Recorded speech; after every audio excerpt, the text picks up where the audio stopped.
एक समय की बात है। वीरपुर गांव में एक भाई और एक बहन रहते थे।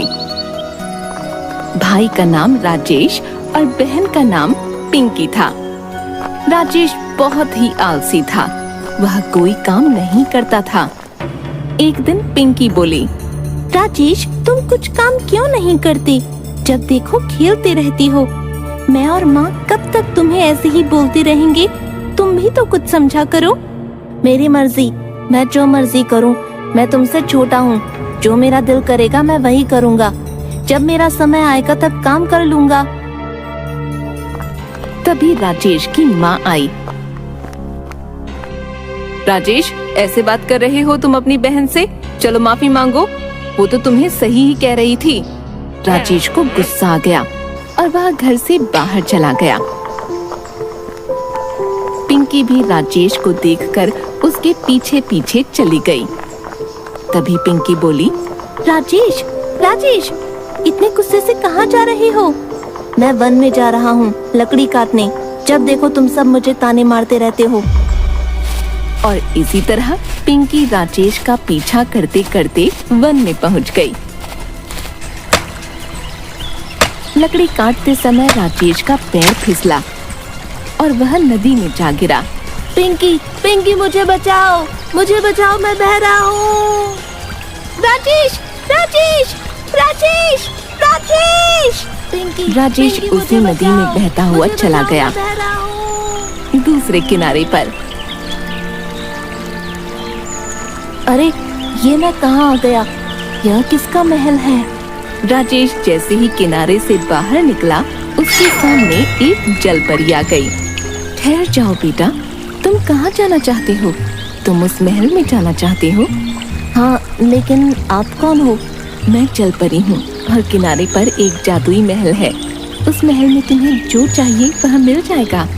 जलपरी जी, जो भी चाहो, यानी कि खेलना, खाना, पीना, सब कुछ। हाँ, मैं तो बस उस महल की रखवाली करती हूँ। जलपरी जी, मुझे भी उस जादुई महल में जाना है।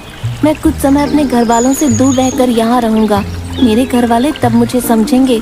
तुम महल में तो रह सकते हो, लेकिन मेरी इजाजत के बिना बाहर नहीं आ सकते। हाँ जलपरी जी, ठीक है।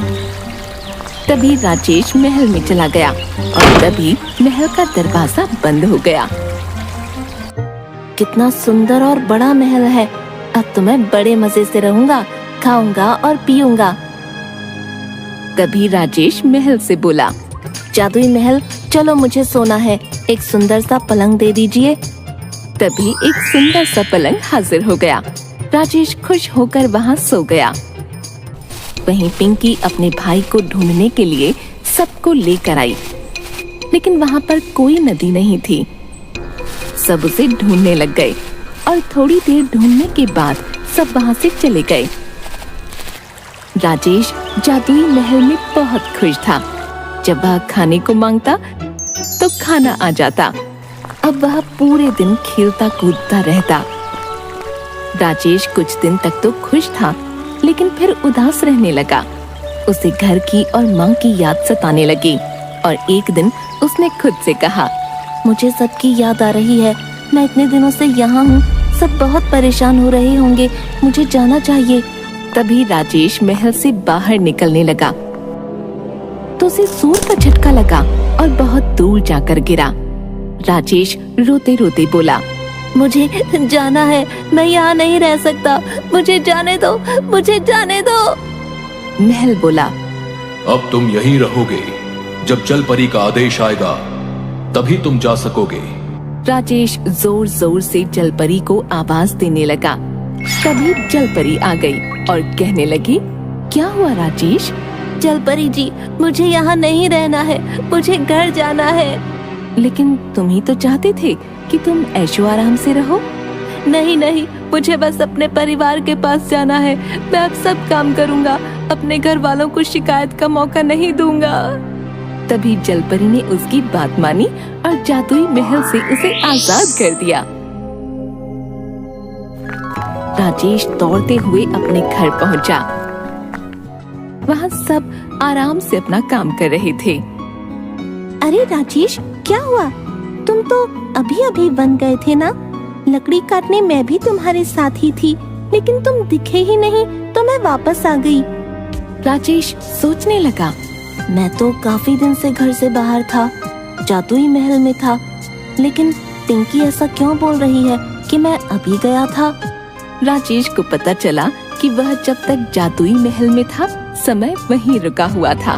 पिंकी सब कुछ भूल चुकी थी, इसलिए किसी को पता नहीं चला यह सब जादुई महल का जादू है। यह सिर्फ राजेश ही जानता है। अगली सुबह जल्दी उठकर राजेश बाहर वन में लकड़ी काटने चला गया। जब वह लौटा तब माँ और पिंकी उसके पास आए और कहने लगे, राजेश तुम बड़े मेहनती हो गए हो बेटा, हमें माफ कर दो, हम तुम्हें ऐसे ही डांटते थे। नहीं माँ, अब मुझे समझ आ गया है कि काम कितना जरूरी है। अब मैं आराम नहीं करूँगा, काम करूँगा। इस तरह माँ और पिंकी दोनों ने राजेश को गले लगा लिया।